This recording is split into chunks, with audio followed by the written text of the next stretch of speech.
جریر نے بیان کیا، ان سے منصور نے، ان سے منہال نے، ان سے سعید بن جبیر نے اور ان سے ابن عباس رضی اللہ عنہ نے بیان کیا کہ نبی کریم صلی اللہ علیہ وسلم حضرت حسن و حسین رضی اللہ عنہما کے لیے پناہ طلب کیا کرتے تھے اور فرماتے تھے کہ تمہارے بزرگ دادا ابراہیم علیہ السلام بھی ان کلمات کے ذریعے اللہ کی پناہ اسماعیل اور اسحاق علیہ السلام کے لیے مانگا کرتے تھے۔ میں پناہ مانگتا ہوں اللہ کے پورے کلمات کے ذریعے ہر ایک شیطان سے اور ہر زہریلے جانور سے اور ہر نقصان پہنچانے والی نظر بد سے۔ صحیح بخاری حدیث نمبر 3371۔ یونس نے خبر دی، انہیں ابن شہاب نے، انہیں ابو سلمہ بن عبد الرحمن اور سعید بن مسیب نے، انہیں حضرت ابو ہریرہ رضی اللہ عنہ نے کہ رسول اللہ صلی اللہ علیہ وسلم نے فرمایا، ہم حضرت ابراہیم علیہ السلام کے مقابلے میں شک کرنے کے زیادہ مستحق ہیں، جبکہ انہوں نے کہا تھا کہ میرے رب مجھے دکھا کہ تو مردوں کو کس طرح زندہ کرتا ہے۔ اللہ تعالیٰ نے فرمایا، کیا تم ایمان نہیں لائے؟ انہوں نے عرض کیا کہ کیوں نہیں، لیکن یہ صرف اس لیے تاکہ میرے دل کو اور زیادہ اطمینان ہو جائے اور اللہ لوط علیہ السلام پر رحم کرے کہ وہ زبردست رکن یعنی اللہ کریم کی پناہ لیتے تھے، اور اگر میں اتنی مدت تک قید خانے میں رہتا جتنی مدت تک یوسف علیہ السلام رہے تو میں بلانے والے کی بات ضرور مان لیتا۔ صحیح بخاری حدیث نمبر 3372۔ سلمہ بن اکو رضی اللہ عنہ نے بیان کیا کہ نبی کریم صلی اللہ علیہ وسلم قبیلہ اسلم کی ایک جماعت سے گزرے جو تیر اندازی میں مقابلہ کر رہی تھی۔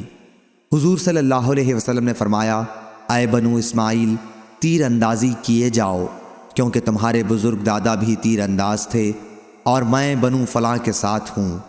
راوی نے بیان کیا کہ یہ سنتے ہی دوسرے فریق نے تیر اندازی بند کر دی۔ حضور صلی اللہ علیہ وسلم نے فرمایا، کیا بات ہوئی، تم لوگ تیر کیوں نہیں چلاتے؟ انہوں نے عرض کیا، یا رسول اللہ، جب آپ فریق مقابل کے ساتھ ہو گئے تو اب ہم کس طرح تیر چلا سکتے ہیں؟ اس پر حضور صلی اللہ علیہ وسلم نے فرمایا، مقابلہ جاری رکھو، میں تم سب کے ساتھ ہوں۔ صحیح بخاری حدیث نمبر 3373۔ اسحاق بن ابراہیم نے بیان کیا، کہا ہم نے معتمر بن سلیمان سے سنا، انہوں نے عبید اللہ عمری سے، انہوں نے سعید بن ابی سعید مقبری سے اور ان سے ابو ہریرہ رضی اللہ عنہ نے بیان کیا کہ نبی کریم صلی اللہ علیہ وسلم سے پوچھا گیا، سب سے زیادہ شریف کون ہے؟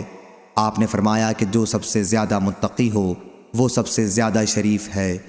صحابہ رضی اللہ عنہم نے عرض کیا، یا رسول اللہ، ہمارے سوال کا مقصد یہ نہیں ہے۔ آپ نے فرمایا کہ پھر سب سے زیادہ شریف یوسف نبی اللہ بن نبی اللہ، یعقوب بن نبی اللہ، اسحاق بن خلیل اللہ، ابراہیم علیہ السلام تھے۔ صحابہ رضی اللہ عنہم نے عرض کیا، ہمارے سوال کا مقصد یہ بھی نہیں ہے۔ آپ نے فرمایا کہ کیا تم لوگ عرب کے شرفاء کے بارے میں پوچھنا چاہتے ہو؟ صحابہ رضی اللہ عنہم نے عرض کیا کہ جی ہاں۔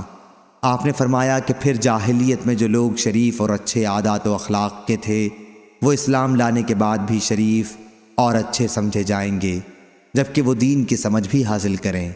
صحیح بخاری حدیث نمبر 3374۔